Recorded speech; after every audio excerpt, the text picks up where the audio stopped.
Thanks. Hi, my name is Bonnie and I'm a co-founder and CTO here at Orkes. So very excited to meet you all. Thank you for taking the time to join us. This will be a really short presentation and it's a demo of an exciting new feature on Conductor called the Scheduler. And before I get started, I want to tell you a little bit about Orkes. So Orkes is a company that is offering a SaaS version of Conductor along with like enterprise features such as RBAC, SSO, etc. So if you're interested to try us out, definitely connect with us. All right. So what is Conductor Scheduler, right? Well, Scheduler obviously allows you to schedule stuff. And in this case, our Scheduler allows you to schedule workflows. Fun fact is that, if you've used Conductor, you know that fundamentally at its core, it's a highly performant scheduling engine for tasks. So, you can create complex workflows, and Conductor takes care of scheduling each of those workflow tasks and executes it reliably. But up until now, we didn't have first-class support for scheduling workflows.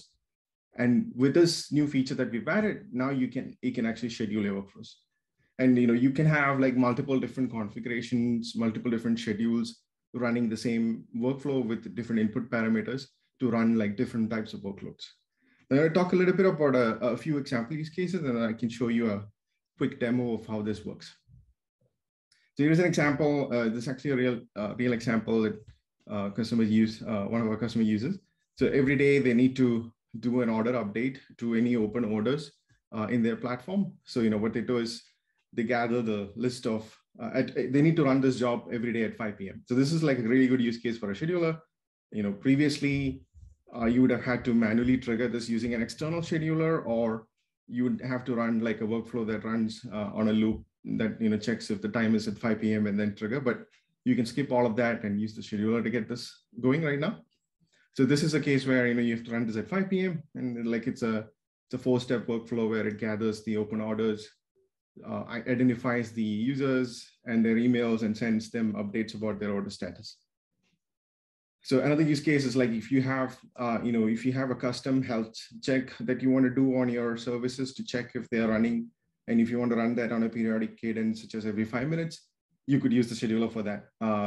So in this example, every 5 minutes, it gathers the list of your important services from the service registry, calls the health check APIs, and updates the status database, which can then be used to power a status page kind of UI. So, those are just two examples of how you can run workflows at different cadence. And there are some additional stuff that's listed here to inspire you. Like you can have, TLS certificate renewals that you need to run at a specific cadence managed by a Conductor. You can have things like integration tests. If you want to run them at schedule intervals, you can run that using Conductor. Automated data processing, backup jobs. So any kind of things that you want to run at a cadence, like daily, nightly, weekly, you can use the scheduler for that. The two big advantages is that this can run at scale, meaning you can run millions of schedules per day if you need to. And then you also get the UI that comes with Conductor, which allows you to monitor and track execution history, which can be really helpful when it comes to debugging your workflows. So what are the features of Conductor Scheduler? So the way you configure this is using the cron format. You can use that format to set any sort of cadence you prefer.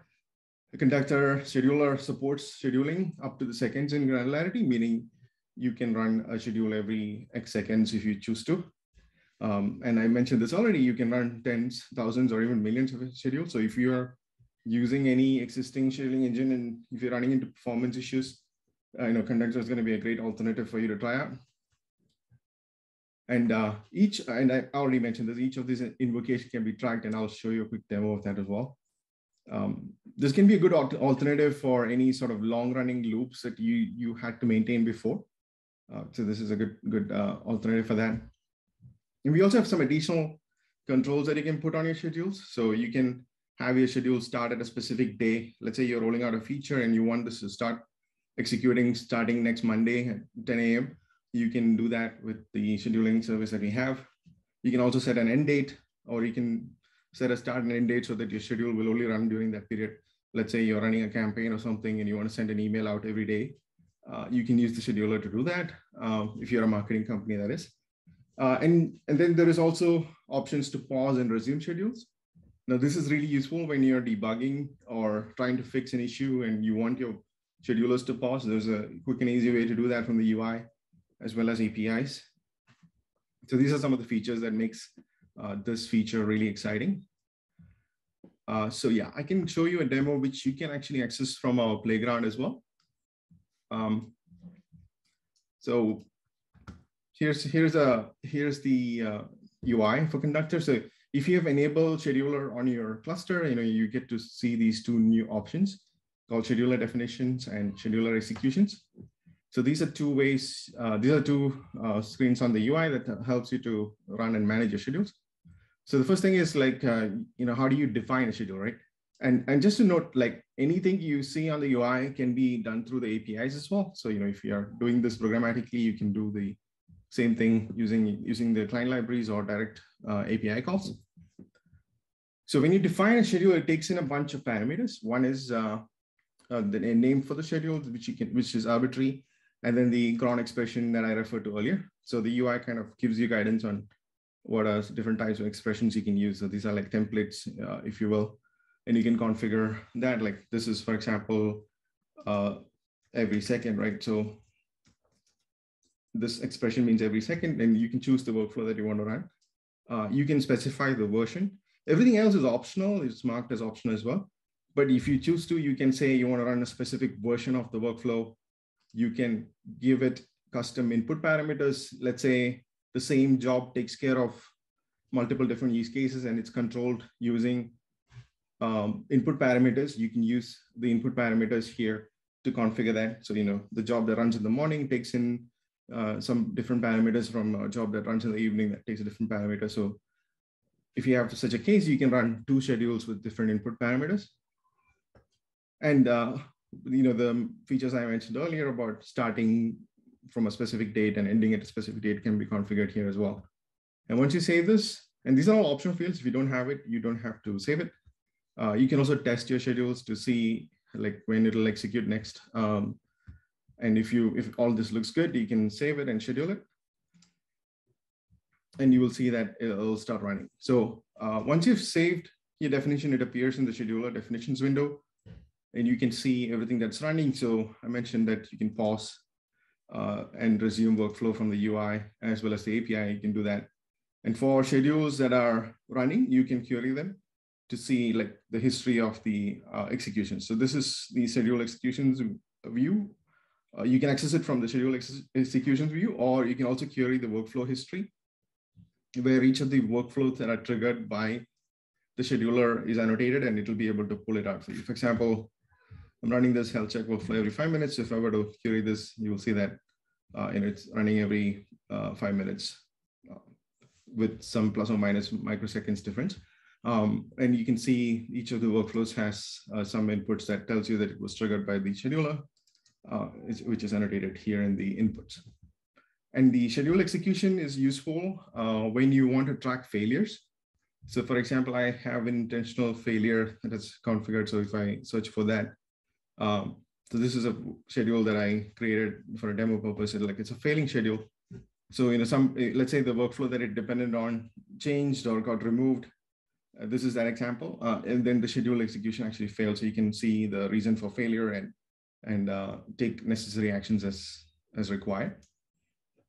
Yeah. So this is basically the functionality. The cron tab expression can be used for any unique situations, like you want to run it exactly once, like 1 month from now, once every year. Any kind of situations are kind of covered with the cron plus the start time and end time combination. So this is really powerful. You can run this for at scale. And just to prove what we do is we use our scheduler to run load tests. So we create we create scheduling configurations that triggers several thousand workflows per second just to test our Conductor engine performance also. So that's a good indicator that you can run it for any scale that you want. And if you have any questions about this, please do connect with us and we'll definitely be happy to walk you through that. And that's my part. Boney, there's a question. Yeah. Sean asks, Are there ways to limit the number of times a workflow is executed within certain time periods, mostly to prevent someone from over-executing or scheduling a workflow? Oh, yes, actually, we are introducing a workflow rate limiter feature that can be used for this. So, if the workflow is rate limited, then it won't get executed at that time, even though it has been scheduled. Right now, the Conductor open source supports task-based rate limiters. We are extending that to workflows as well that can take care of this.